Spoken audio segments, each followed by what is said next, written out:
Om Asmadgurubhyo Namaha. Krishna Rakshatu no Jagatraya Guruhu. Krishnam Namasyamyaham. Krishne Namarasatro Vinihataha. Krishnaya Tasmai Namaha. Krishna Deva Samuthitam Jagadidam. Krishnasya Dasosmyaham. Krishne Tishtati Vishwametadakhilam. He Krishna Samrakshamam. Hey Shivanarayana. The blessings of Sri Chinna Jeeyar Swamiji. We're continuing Bhagavad Gita. We are in chapter 9. We finished sloka 14. We'll start with sloka 15. We are understanding about who is God. Krishna, Lord Krishna is explaining to us about bhakti and the object of bhakti. What we will get with bhakti. And that is Paramatma. And who is Paramatma? We are learning in detail. Okay, so let us chant sloka 15.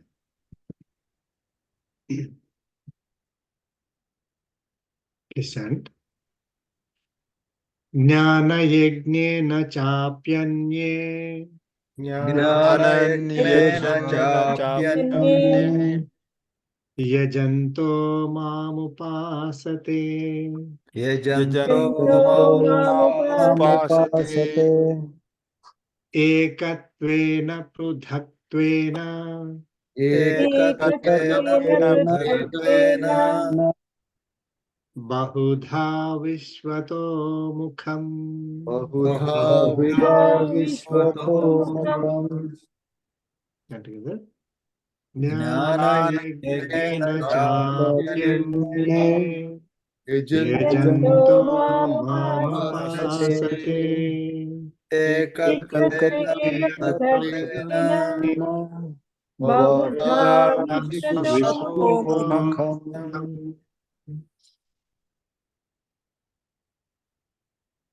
So in the previous sloka, Lord Krishna explained about Mahatmas, noble people who show bhakti. And how do they show bhakti? A few things that Lord Krishna mentioned by chanting the names of the Lord. Okay, always singing the names, chanting the names, remembering the glory of Paramatma, and talking about it or explaining that. They enjoy that chanting, remembering, saying the name, saying the glory of Paramatma. Then they are also showing unconditional love.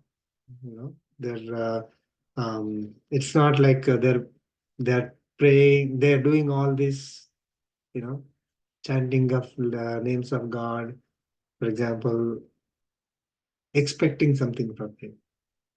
This is like they truly love him. That's why they're chanting. Okay, it's not like they're expecting something in return, and that's why they're chanting or doing any activity for him. They are always engaged in activities as service to God. A couple of things that we learned. So these are the noble people who are showing bhakti. Okay. Now in this sloka 15, Lord Krishna is saying, Anyecha api. Nana yajnena chapyanye. So in that Anyecha api, he's talking about other Mahatmas. So previous sloka talked about Mahatmas who are chanting the names of the Lord and a few things that Lord Krishna gave. And in this sloka, he's starting with other Mahatmas. What do? Jnana yajnena yajantaha, who are worshipping me with jnana as yajna, with jnana yajna. Okay? So, how do they worship with jnana yajna? Okay? Mamupasate, they worship me. Ekatvena, as oneness. Prudhatvena, who is pervading in distinct beings, Bahudha, who are in different ways, different forms. Okay, Vishwato Mukham, in the universal form. So they're basically worshipping Paramatma as the one who is pervading this entire universe. This entire universe is his form. Okay, and what is that universe containing? Different beings in different forms, right? They're all distinct. Okay, they're all, distinct, different forms of um, body of Paramatma. Okay, see, they are the bodies of this entire universe is body of Paramatma. Okay, the body by itself does not become God, right? See, I am in this body, right? Is this body me? No, right? That's what is a basic thing that we learn. I am not body, but I am in this body. Okay, this is the form that I took right now, right? I can say that, right? This is my body.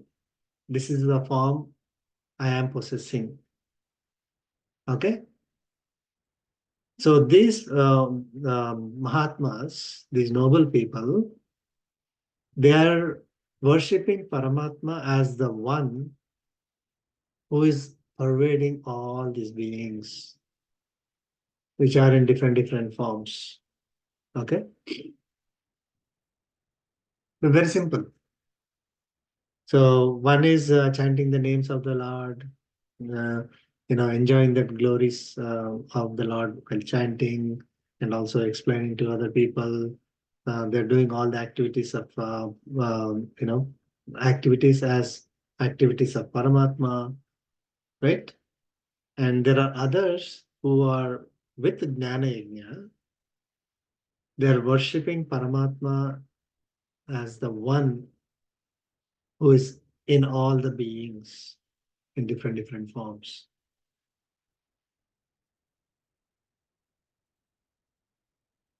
Okay,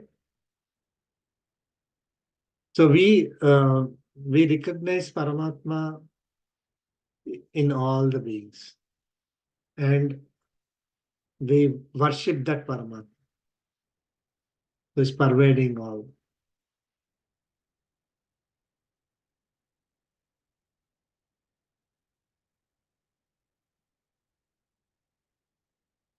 Okay, so now if we are worshipping a Devata, who do we see that we are worshipping? You should see Paramatma in universal form, Right. I mean, but we don't. so when if we are doing the sun salutations, right, Surya Namaskara, right, one good example. Do we stop at the, like, okay, I'm doing the Surya Namaskara to the sun Devata, or do we actually think that I am worshipping the Paramatma who is in sun? We used to do that, and now we changed. Yes, when after knowing this, right? Yeah. Right. See, there are two different things. One is we learn that okay, Paramatma is pervading all. Okay, that is the knowledge that we get. But somehow, as soon as we start praying, we don't think of Paramatma behind the Devata. Even if we are praying or worshipping or treating somebody well, for example, We only see that person. We don't see Paramatma. We don't see that we are worshipping Paramatma in that person or Devata, right? Or it could be even a thing. We will only see that thing. This is where the disconnect is. People who let us say who are worshipping, a particular form, okay, that is visible to us.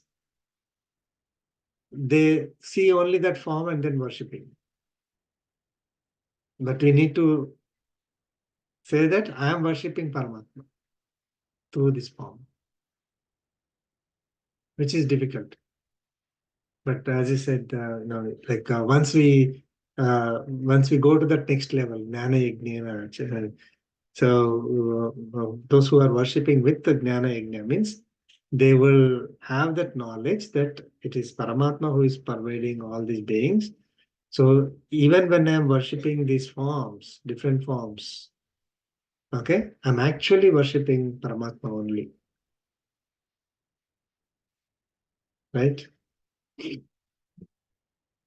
So that is what Lord Krishna is saying, that whenever we do Surya Namaskara or any puja, we should not limit ourselves to that particular devata only.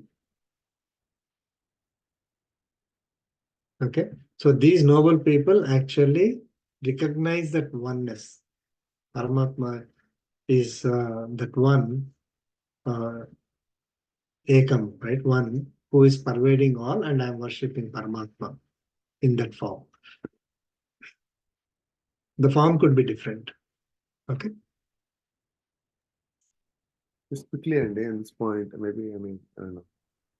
I should ask this question, right? So, like the example what you gave, Surya Namaskar, right? Praying Lord Sun and chanting Aditi Hridayam versus Krishnashtakam is a different effect kind of a thing, different impact. So if I'm praying, right, Lord Sun, Aditi Hridayam, Right. Aditya Udayam is for a particular result that we are looking for, Devata. right? I mean, Devata. so I mean, we get good health. Okay, for the sake of good health, we are praying to sun. Okay, Aditya Udayam, or to be successful. We are doing so. These are the two reasons we do that Aditya Udayam, right? But when we are praying, don't think it is sun giving you that. It Yeah. is you're praying to Paramatma who is behind sun, and you are getting the result also from Paramatma through sun. So it's like sun is like holding a portfolio there. Right. So sun is the one who is giving you. It's like and Sri Swamiji gives an example, right? When you go to bank, Yeah. you get money from the teller, Sure, yeah. right? Teller is not the one who is giving you money. It is not his money that he's giving. Is giving from the bank. The banker, I mean, the organization is the one that is giving the money to the teller, and the teller is giving the money to us. Mm. So, can I just forget about the teller and go and get the money from the bank? No, Mm. right? So, the teller must be there to hand over the money to us, like do the processing and then give. I can't directly go into the vault and get the money, right? So there is a procedure. So I have to follow certain procedure in order to get the money from the teller. Now here also there is a procedure for Devata. Each Devata has a procedure. But when we are getting the result from the Devata, we should not be thinking that Devata is the one who is giving. We should not be thinking that I'm praying to the Devata only. And the Devata is so great that Devata gave it to me. It is and again, one more thing is that it is not that uh, there are different, I Portfolios. mean, different gods. Portfolio. No, it is one God, multiple devatas, right? And each devata is actually giving the results to us, okay, whatever we need, but that is provided to them. That energy to give to us is provided to them by Paramatma only. So when we are praying to that Devata also, we should think that I am praying to Paramatma through that Devata, that form. Okay, that Devata forms a body of Paramatma. Is part of the body of Paramatma. All of us are part of bodies of Paramatma. So when we are praying to someone, we shouldn't be thinking that I'm praying to this person. Okay, I mean praying or respecting, So let's say we're respecting our parents. Yes, that is a form that you see, but it is a form of Paramatma. For everything that every form that you see, we should remember that Paramatma is behind that particular form, or Paramatma is they're forming the body of Paramatma. I have a Okay, question. sure. My question is, what is the difference between Prithaktavena and Bahuda Vishwatamukham? Like, Distinct and different. Pruthaktavena is distinct. Prithaktavena, So the different forms and there are many diverse forms. So what is the difference? um, it is, Like an I example, mean, we tell us. An example can be, right, sir? so let us say human beings, for example. All human beings are same form, right? But they are distinct, isn't it? Yeah. Human being is not just one, right? They're distinct, different forms. So there are four varnas, right? Deva, Manusha, Tirya, Stavara. So, but in Devata also there are distinct. I mean, even if you take, let us say human beings, two male are also distinct, right? It's not one. Two different forms, that is. So, distinct and different ways that you can think of. So, Paramatma is there in each one of them, right? Uh, but Paramatma is not multiple, it's one. That is what it is. So all this will form his body. The entire universe is his body.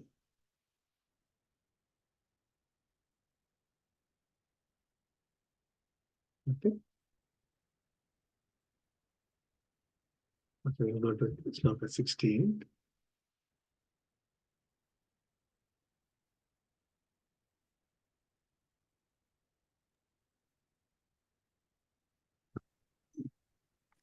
Listen. Aham kraturaham yajnaha अहं अहं क्रतुरहं क्रतुरहं यज्ञः यज्ञः swadhahamaham स्वधामहमौषधम् स्वधामहमहम् औषधम् mantrohamaham मन्त्रोऽहमहममेवाज्यम् अहमेवाज्यम् ahamagniraham hutam. अहम् अहमग्निरहं अग्निम् हुतम् हुतम् Let's chant together. अहं Aham क्रतुरहं kraturaham अहं यज्ञः यज्ञ yajna स्वधामहमौषधम् औषधम् Swadhahamaham मन्त्रोऽहमहमेवाज्यम् मन्त्रोऽहममेवाज्यम् अहमग्निरहं Amagniraham अहमग्निरहं hutam.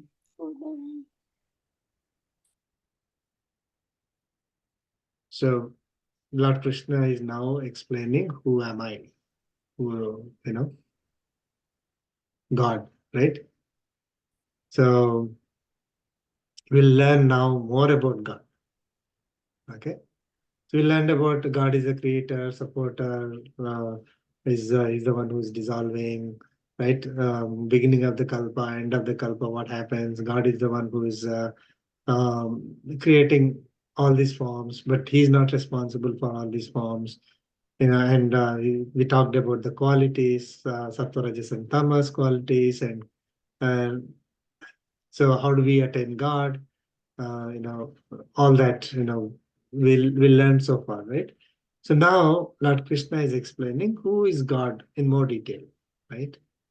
So we see someone sitting in the clouds somewhere and then looking down from there, seeing how people are doing and then punish if somebody is doing something bad, you know. Or if someone is praying, then I have to I'll be biased and do something. So no. So now we'll learn more about God, right? So aham kratuhu, Lord Krishna is saying, I am the rituals of Vedas. Okay. So the in particular, it is kratuhu is referring to a fire sacrifice. Typically, there are these kratus mentioned in the Vedas. Uh, those are the fire sacrifices that are given in the Vedas. They're performed in order to attain a particular good result. Okay, typically to get the result of swarga. Okay, so I am that fire sacrifice which is performed in order to obtain swarga.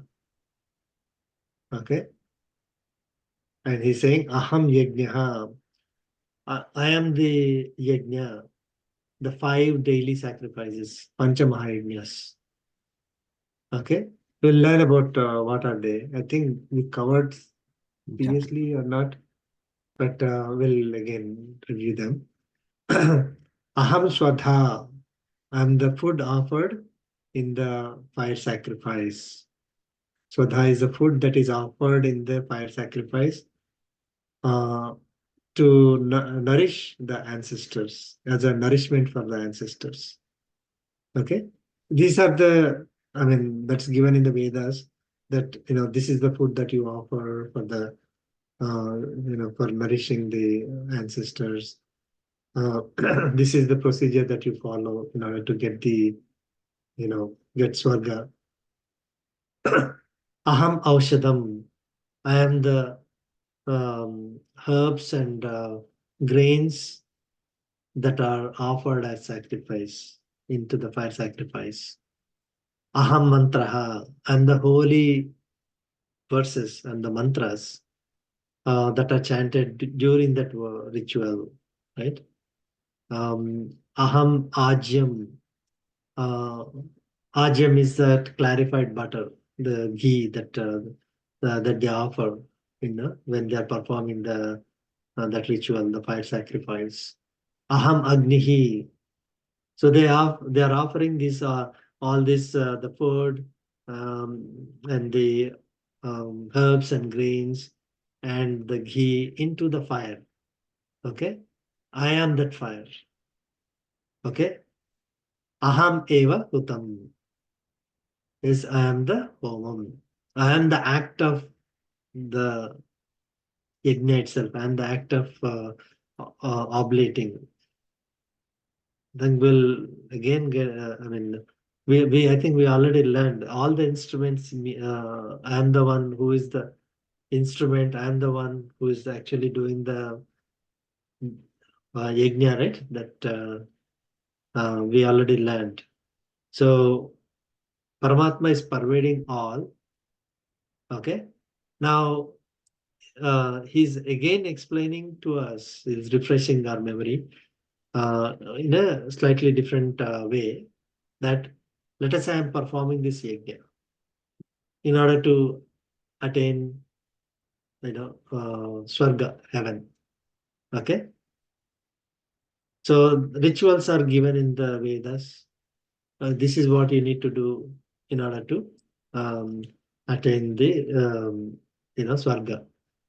So Lord Krishna is mentioning that that ritual is Paramatma, that yajna, all the Panchamaha yajnas that we do are Paramatma. The food that is offered is Paramatma. Um, all the grains and herbs and everything, that the clarified butter that is offered is Paramatma. And the mantras that we chant is Paramatma. The fire is Paramatma. I am the fire, he said, and I am the act of doing that yajna itself, the kratu itself. Okay. Again, it is very difficult to even imagine, right? We don't really think in those terms, right? We just look at the grains and say, okay, we are offering the grains. But it is Paramatma only. The Paramatma is pervading that.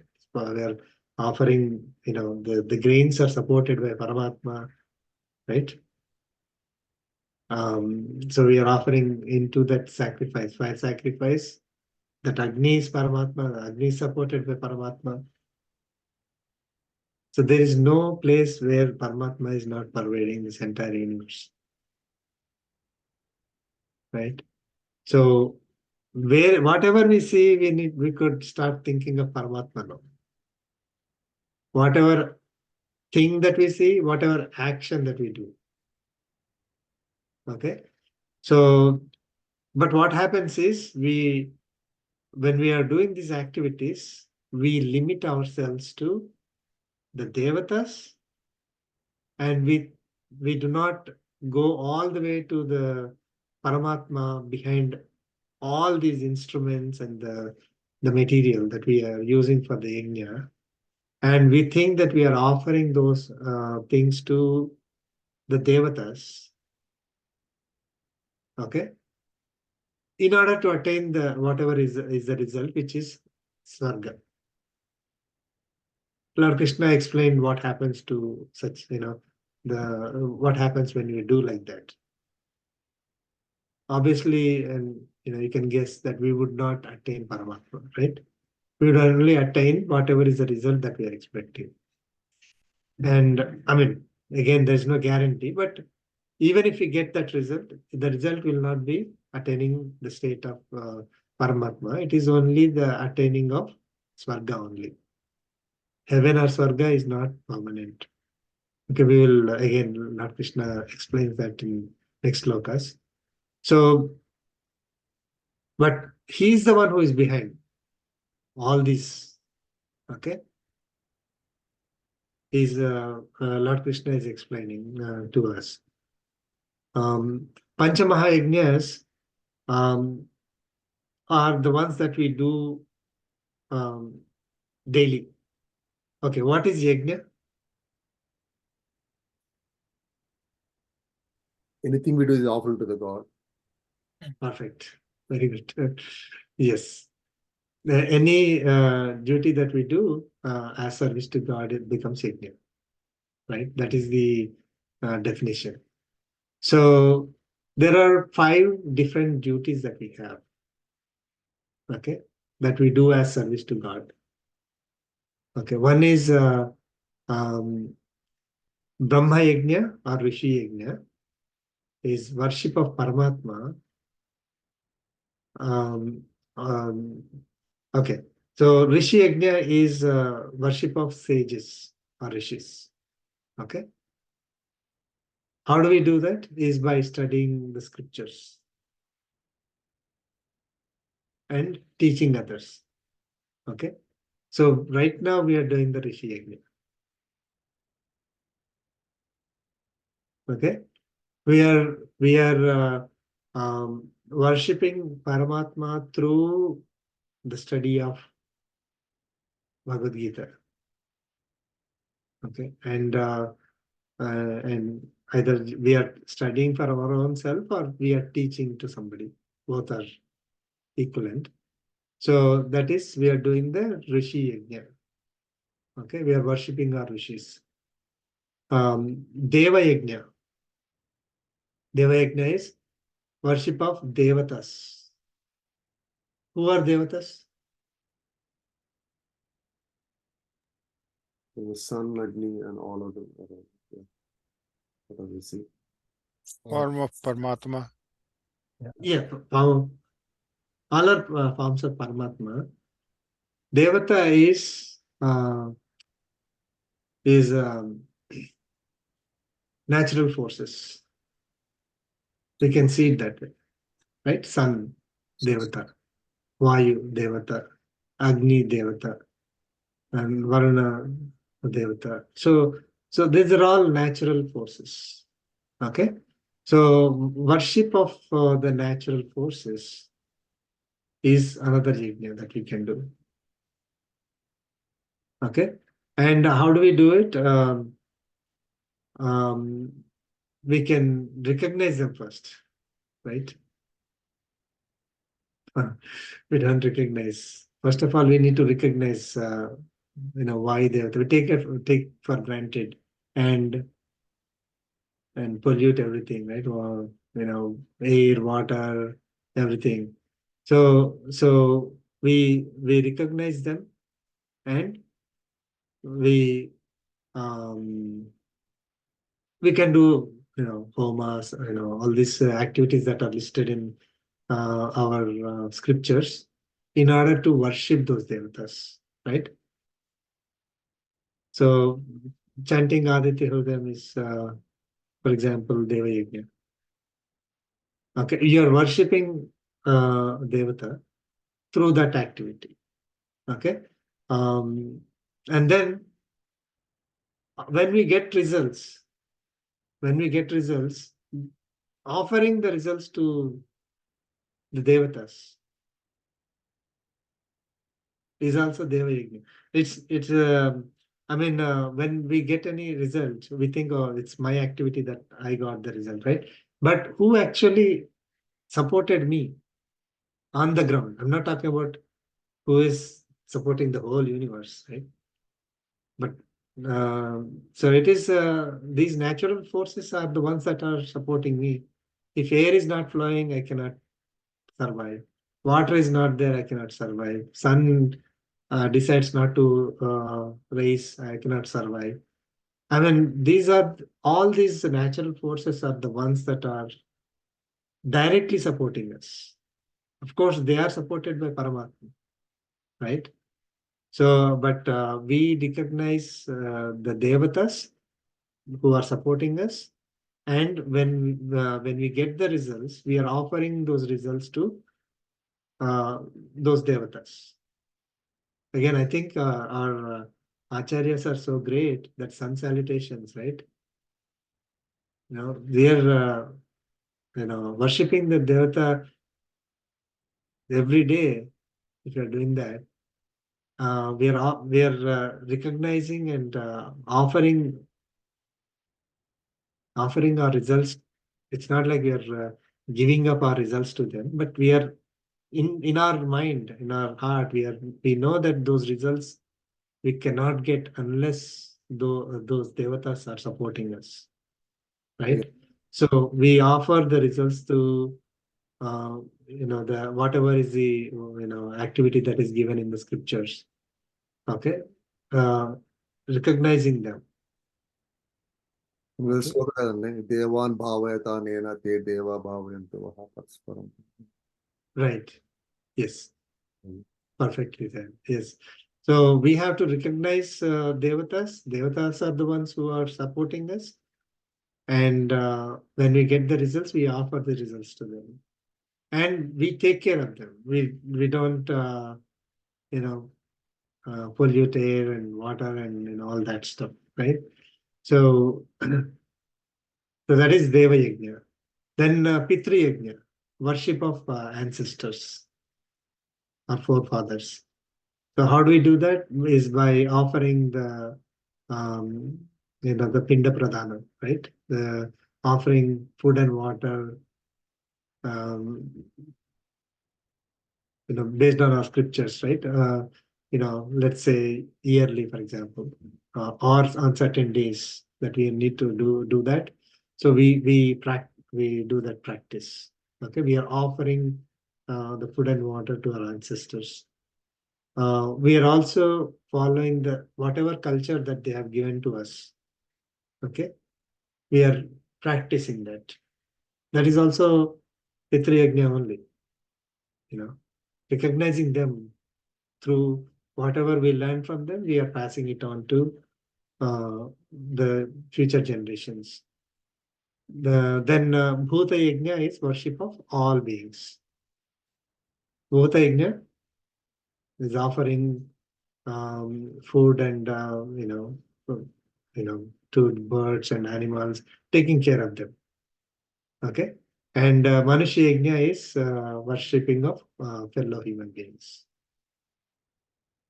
How do we do that? By feeding those who are hungry, whoever is let's say handicapped, taking care of them, right? Who are needy, hungry, handicapped people is one of the right things that we can do as any service that we do to them is Manushya Yajna. So Deva Yajna, Rishi Yajna, Deva Yajna, Pitru Yajna, Bhuta Yajna, and Manushya Yajna. These are the five Mahayajnas, Pancha Mahayajnas that we need to perform as because we took birth as a human being. We need to perform these. So we need to do these activities as yajna, as service to God.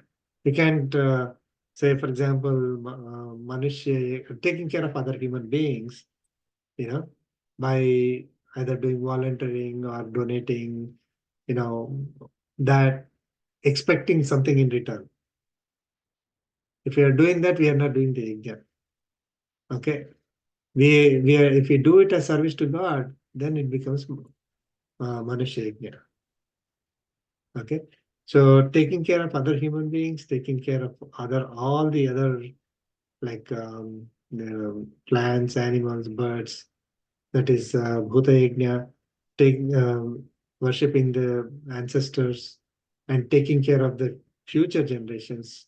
Pitru Yajna, Deva Yajna, taking care of or worshipping the natural forces, and then Rishi Yajna, Brahma Yajna is the one that we study the scriptures, and practice the whatever is given in them, and also worship our acharyas, rishis who gave the knowledge to us. Sir, Okay, one so question here in this, sure.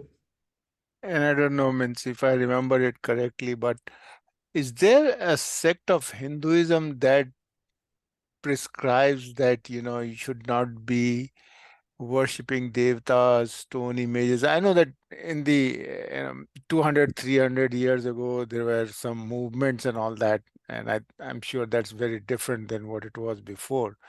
But does any sect of Hinduism prescribe that you should just pray to the Paramatma? He's, uh, no form, no being, no murti and all that. But I may be wrong. I'm just asking. It's. So first of all, the word Hinduism is a term that is recently created. Oh, Okay. okay. Okay, so basically what we follow is Vedas. Okay, so we can be called as Vedics. Mhm. Those who are following Vedas are called Vedics.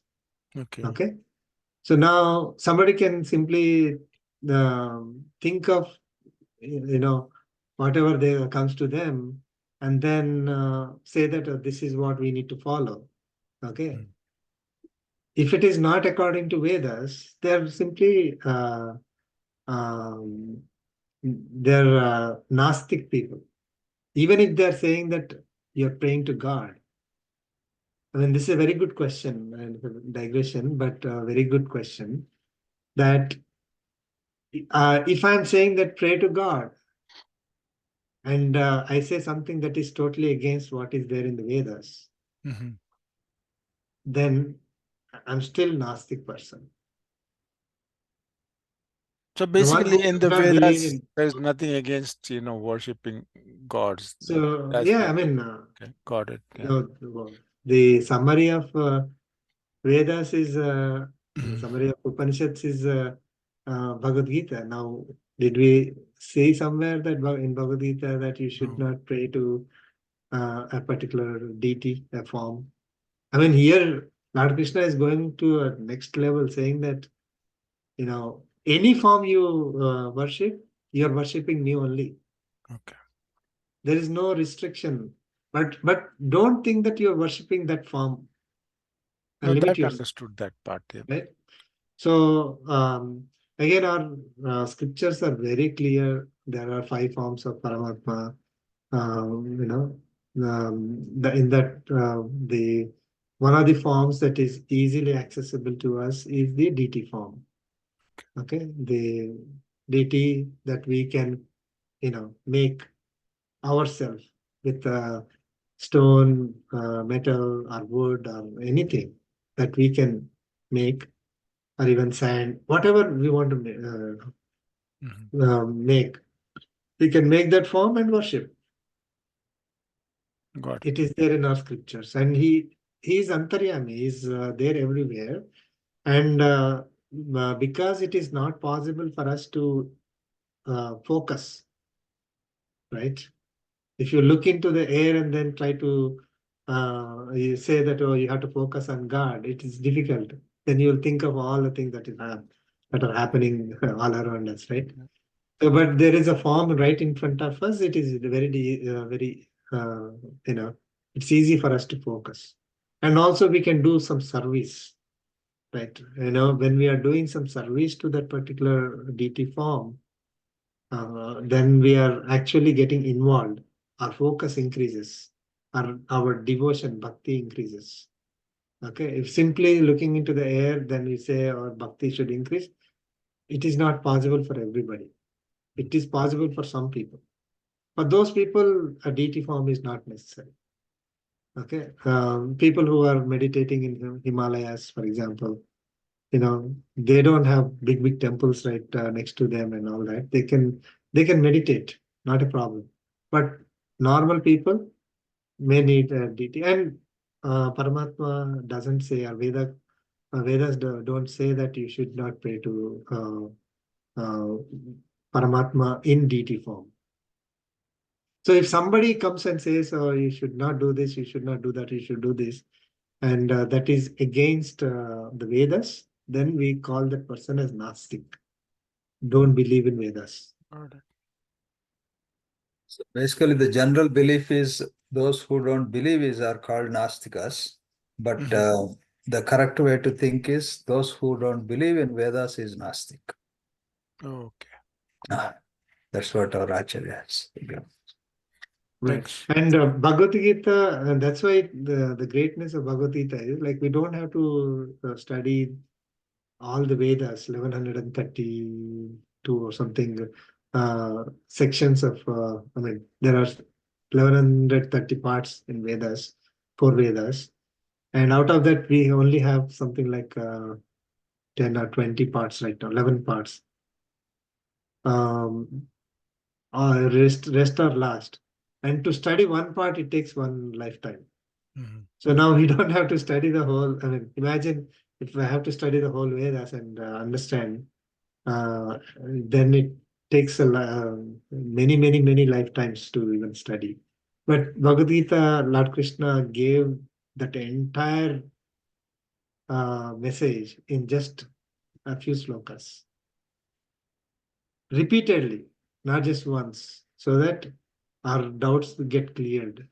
Maybe like that's what good teachers do, right? Like they say something and then they repeat that, not exact word, but they give some more examples, a different way of presenting the same thing, right? So that we understand it better.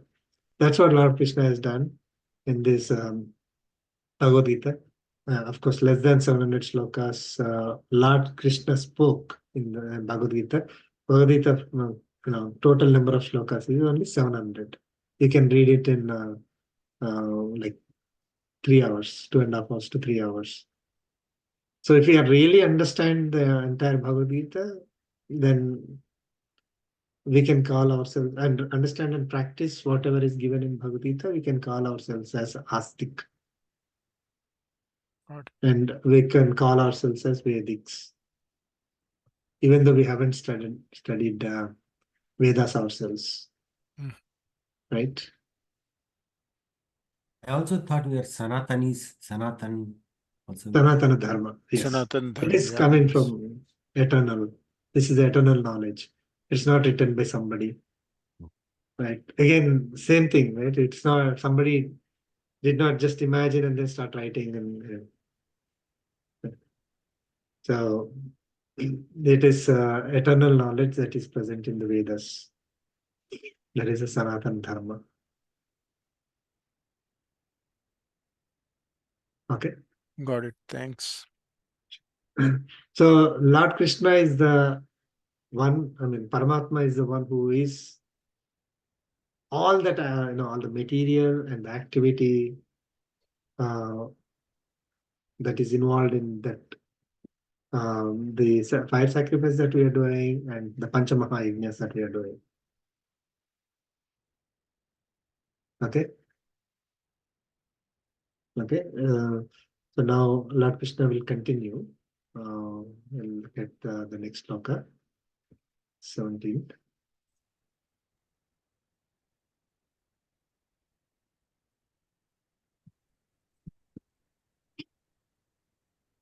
Listen. Pitamahasya jagato Pitahamasya jagato Jagato mata dhata pitamaha Mata Mata Dhata Pitamaha vedyam pavitramonkaraha Vedyam Vedyam Pavitram Karaha ruksama yajurevacha. Ruksamayajurevach Let's chant together. Pita Pita Jagato Jagata Mata Mata Mata Dhata Pitamaha Pitamaha Vedyam Pavitramokaraha Ruksamayajurevach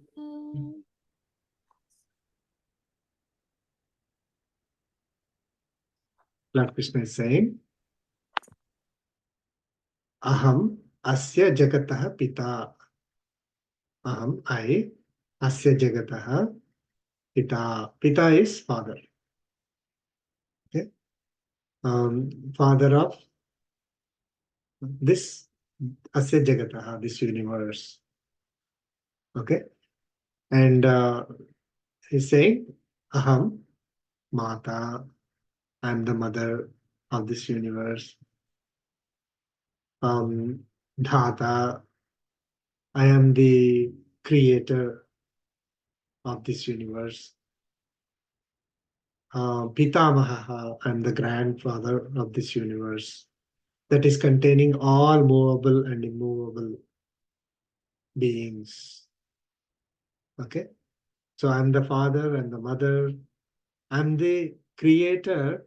So Dhata, we can also take it as the most influential person in the lineage, right?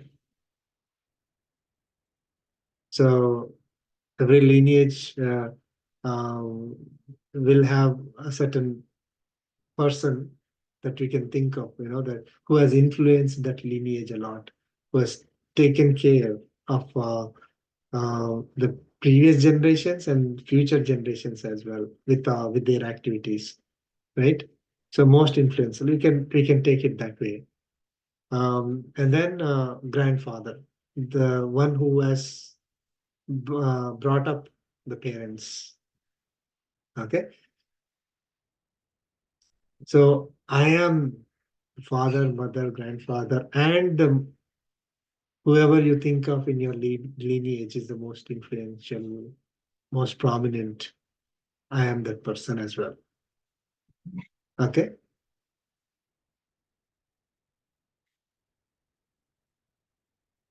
So we took birth because of course, the parents, right? Father and mother.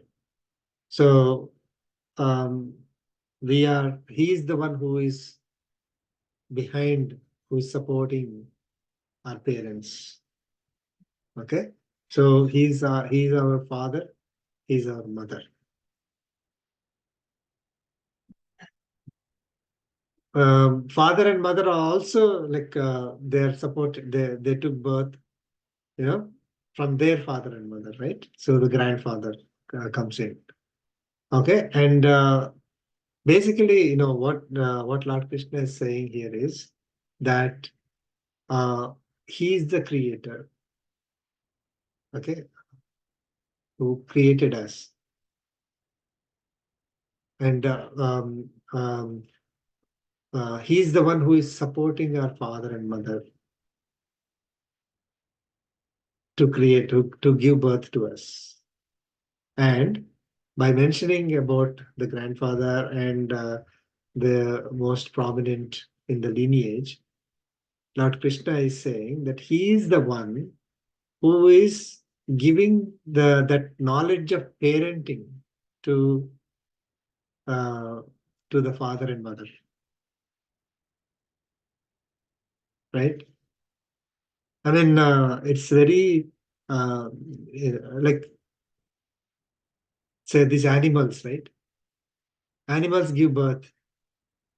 What kind of knowledge do they have? Like, are they going to some university and learning how to raise their kids, the birds or animals? How is that happening? When you can think maybe human beings are so intelligent, maybe they came up with this process of how to raise the kids. But how about animals and birds and other beings? They're naturally being taken care by the father and mother, right? Who gave birth to that baby. Okay, so first of all, they are giving birth to the baby. Paramatma is behind that. Okay, who is supporting that activity. With no mother knows how to create the baby by themselves, right? So um, so the baby is born due to father and mother, supported by Paramatma. So I am the father. I'm the one who is really behind, who is supporting this your birth. Okay. Now that act of parenting is also coming from Paramatma only. Okay. So by looking at all these birds and animals, we can really see, right? Um, they know how to raise their babies. Okay, and of course, human beings also know how to raise babies. So he's behind that entire generations from generations being created. Okay, not only us, the entire lineage. So he's the creator for all of us. He's the one who is making us grow properly through our parenting and through the lineage. Okay, so that's Mata, Pita, Mata, Dhata, and Pitamaha. So he's the one. Okay, and Lord Krishna is saying, Vedyam Pavitram Onkaraha. Um, Lord Krishna is saying that I am the purifying object, noble through Vedas. Pavitram is purifying. That something that is purifying is called Pavitram. Vedyam is whatever is knowable, whatever we can know through Vedas is Vedyam. Omkaraha uh, is the seed origin of the Vedas. That is Om, syllable Om, right? So that syllable you can take it in two different ways, which is both meanings are fine. We can take all three as three separate words. That is, I am the one who is noble through Vedas, Vedyam.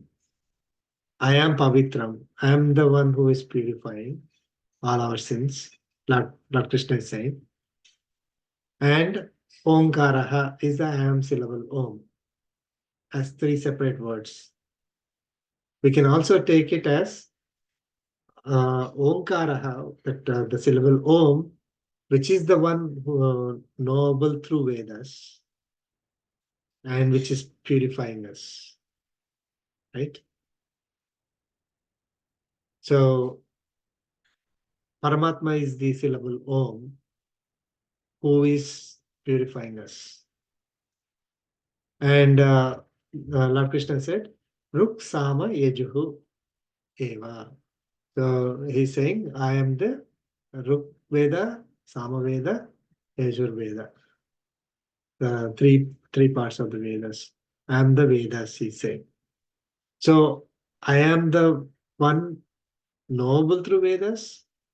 I am the seed of the Vedas, and I am the Vedas myself.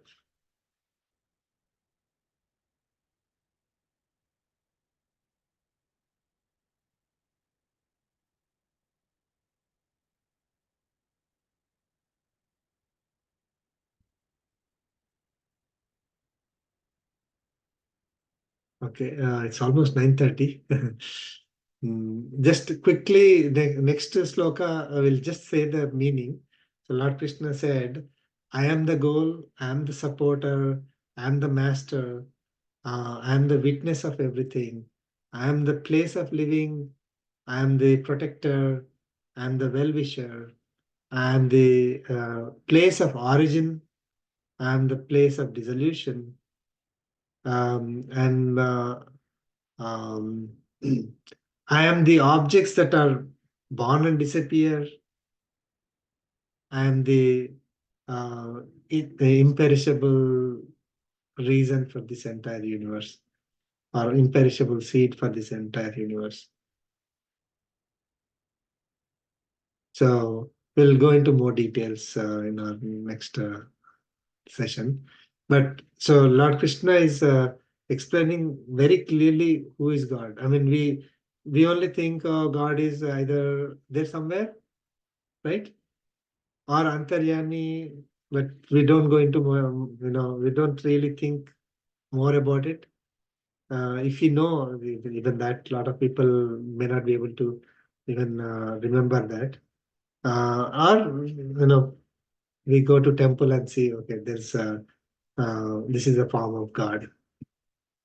But beyond that, there is a lot to know about God, you know. So that's what we are learning more about Him, and this is the object of bhakti. Like if I am practicing bhakti, this is what I will attain. I will attain Paramatma. I'm getting this knowledge now, and with bhakti, I'm going to attain Paramatma.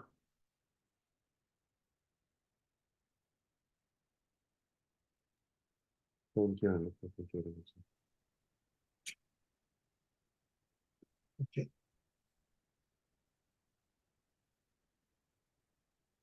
Any questions before we conclude?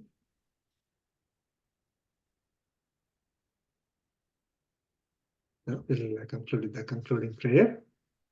Kayena vacha mansendriyerva buddhyatmana va prakriti svabhavat karomi yajjat sakalam paras Narayanaye samarpayami. Srimannarayanaya samarpayami. Samarpayami sarvam Sarvam Shri Krishnarpanastu. Krishnarpanastu. Om Om Asmatgurubhyo Asmatu. Namaha. Jai Jai Shri Srimannar. Jai Jai Shri. Shriman Narayan. Thank you, everyone. Thank Thank you. you so much. Thank you. Jai Srimannar. Yes. Jai Shri.